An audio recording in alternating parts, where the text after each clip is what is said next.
Halo anak-anak, bagaimana kabar kalian hari ini? Semoga semua dalam keadaan sehat ya. Hari ini kita akan belajar materi tema 4, subtema 3, keluarga besarku.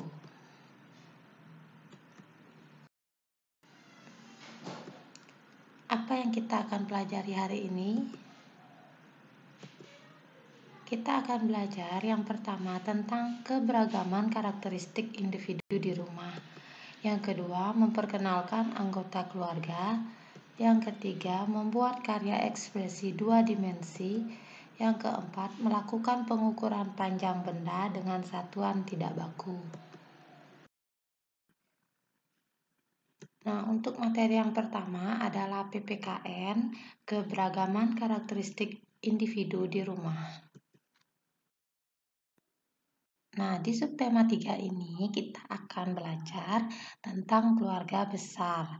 Nah, kalian bisa amati gambar yang ada pada layar dan di bawahnya ada bacaannya juga.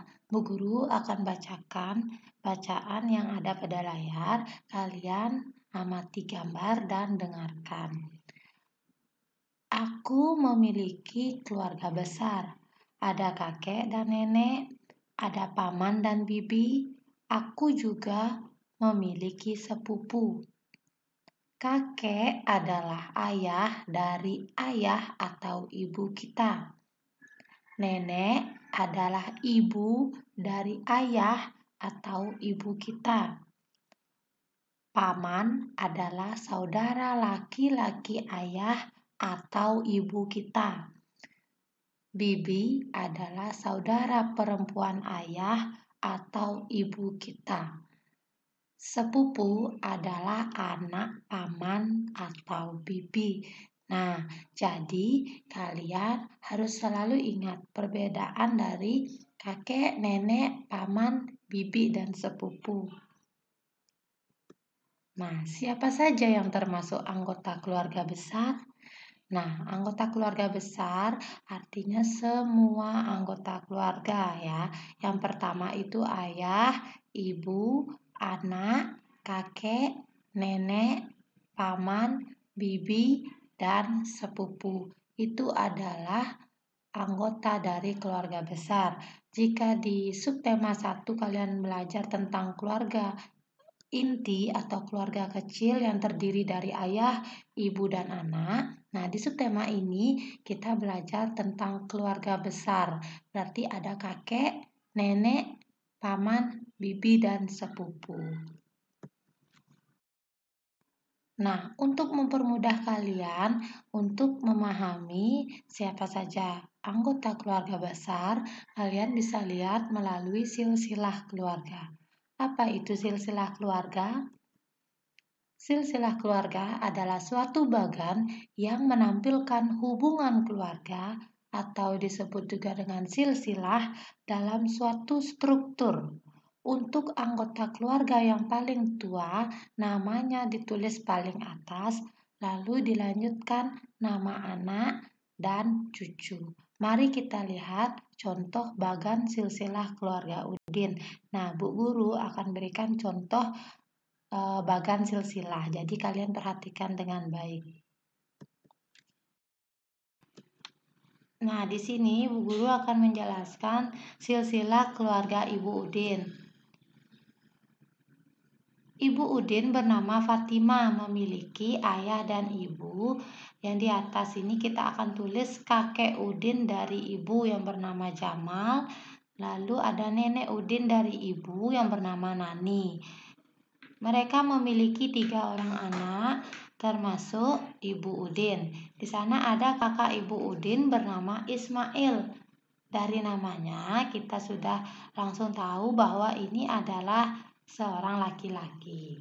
Nah, Ibu Udin bernama Fatima, anak yang kedua. Sedangkan yang ketiga adalah adik perempuan Ibu Udin bernama Aisyah. Nah, itu adalah silsilah keluarga dari Ibu Udin. Nah, sekarang kita lihat silsilah keluarga Ayah Udin. Ayah Udin bernama Pak Rahmat, memiliki ayah dan ibu. Ayahnya bernama Kosasih, sedangkan ibunya bernama Imas. Ayah Udin memiliki saudara perempuan bernama Nina.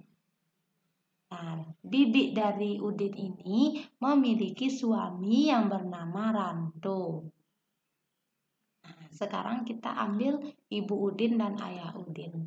Ibu Udin yang bernama Fatimah menikah dengan ayah Udin bernama Pak Rahmat, memiliki 2 orang anak, yaitu kakak Udin yang bernama Mutiara dan Udin. Nah, sedangkan bibi dari ayah yang bernama Nina ini memiliki suami yang bernama Ranto, memiliki 1 orang anak bernama Dita. Jadi, kita bisa lihat Udin memiliki 2 orang kakek dan 2 orang nenek. Memiliki 1 paman dari ibu, 1 bibi dari ibu, dan memiliki 1 bibi juga dari ayah dan 1 paman dari ayah. Dan Udin juga memiliki sepupu yang bernama Dita. Sampai di sini paham ya anak-anak ya? Di sini gambaran silsilah keluarga dari Udin. Kalian bisa tanya ke ayah dan ibu kalian, apa silsilah keluarga dari ayah kalian dan dari ibu kalian. Setelah mengetahui silsilah keluarga, sekarang kita menceritakan setiap anggota keluarga. Kalian bisa menceritakan setiap anggota keluarga dan mencari tahu dari ayah atau ibu kalian di rumah. Kalian bisa tanyakan nama, pekerjaan, nama panggilan setiap anggota keluarga, karena di setiap daerah berbeda-beda nama panggilannya, dan kesukaan anggota keluarga besar kalian. Kita masuk ke materi kita yang kedua, yaitu bahasa Indonesia memperkenalkan anggota keluarga. Nah, sekarang Bu Guru akan mengajak kalian mengamati gambar dari keluarga Udin. Di sini ada bacaan yang akan Bu Guru bacakan yang berjudul Berkumpul Bersama Keluarga Besar. Udin rajin mengunjungi kakek dan nenek. Udin senang berkumpul dengan keluarga besar. Kakek dan nenek sudah tua, tapi kakek dan nenek sehat. Udin sangat menyayangi kakek dan nenek. Udin bersyukur kepada Tuhan. Udin memiliki keluarga besar yang saling menyayangi. Di sini kita bisa lihat gambar keluarga Udin sangat bahagia saat berkumpul bersama. Di sini Udin juga mengucapkan rasa syukur kepada Tuhan karena memiliki keluarga besar yang saling menyayangi. Kalian juga bersama keluarga yang lain harus saling menyayangi. Jangan sampai ada yang saling bertengkar ya. Kalian harus saling menyayangi, hidup rukun, dan selalu bersyukur kepada Tuhan. Di sini Bu Guru akan memberikan kalian pertanyaan. Yang pertama, pernahkah kamu berkumpul dengan keluarga besarmu? Nah, yang kedua, kapankah itu? Nah, yang ketiga, apa saja yang kamu lakukan saat berkumpul bersama keluarga besarmu?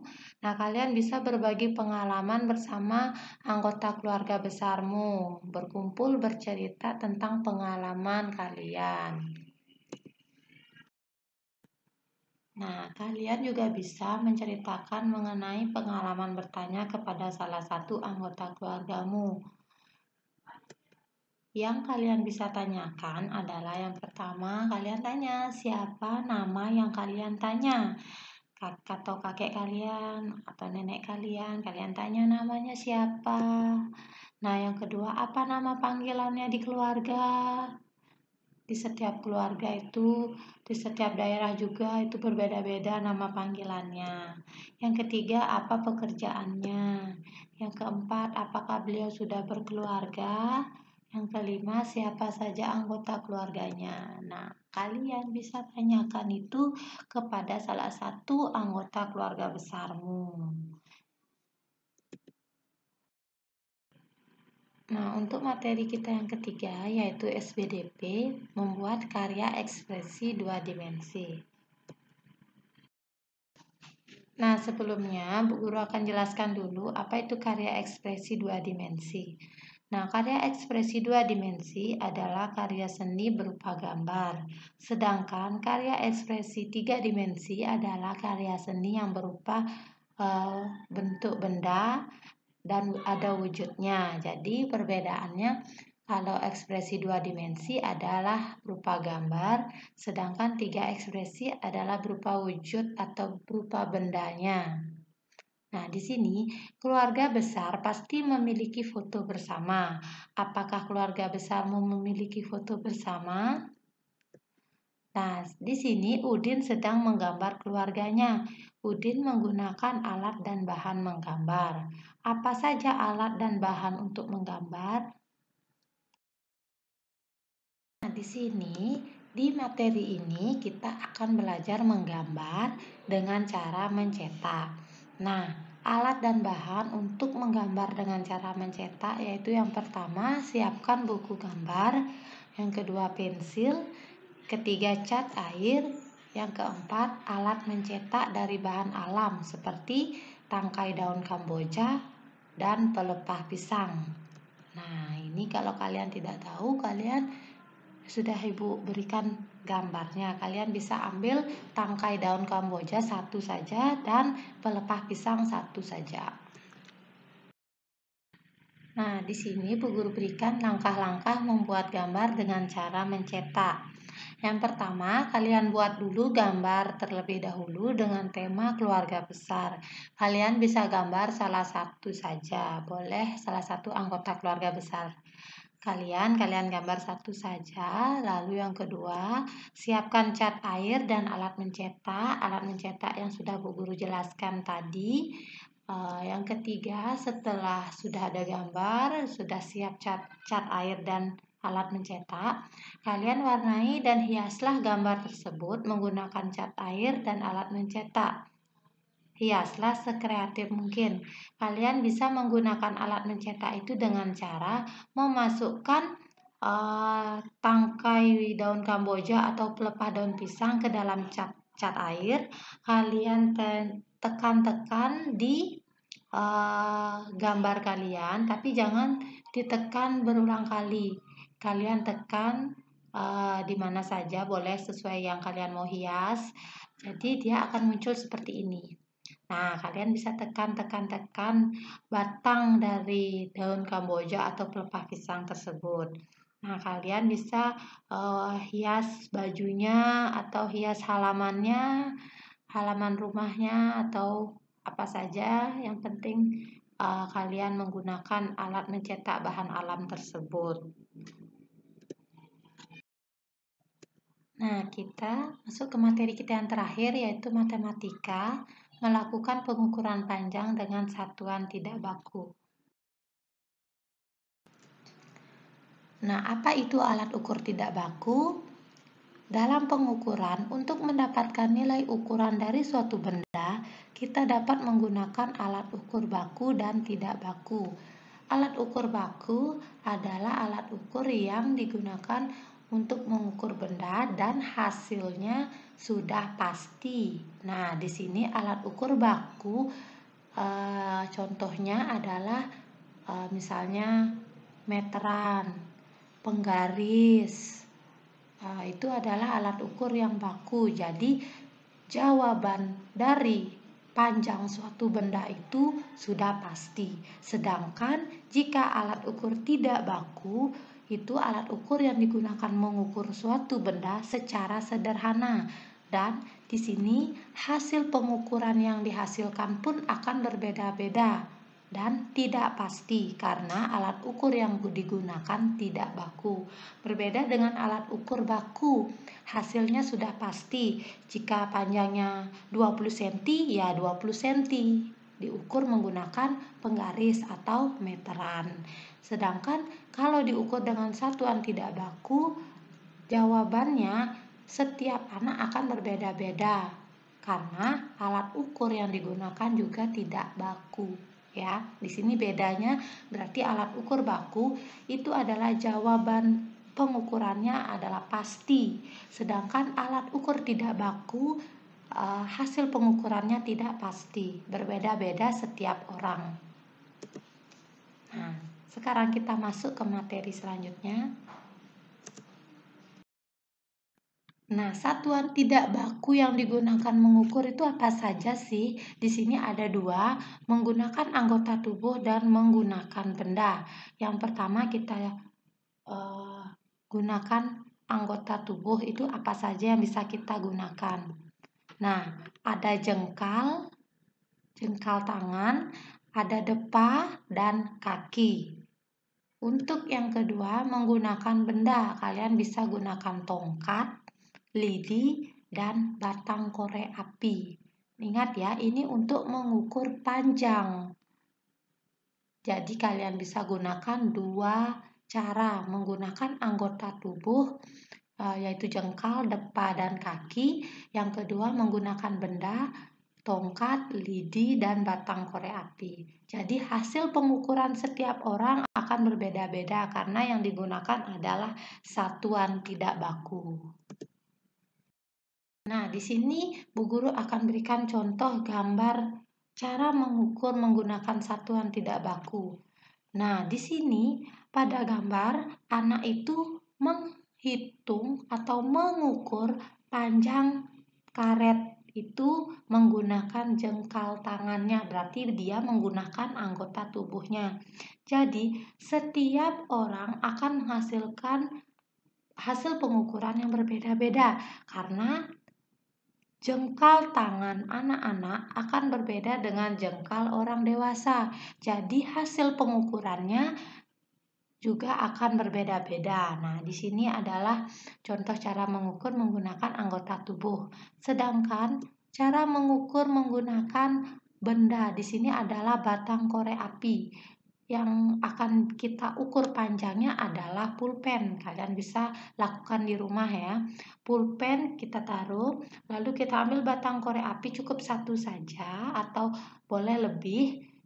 Di sekalian bisa hitung berapa panjangnya, 2 korek api atau 2 batang korek api atau seterusnya beda-beda ya, sesuai dengan panjang dari batang korek api tersebut.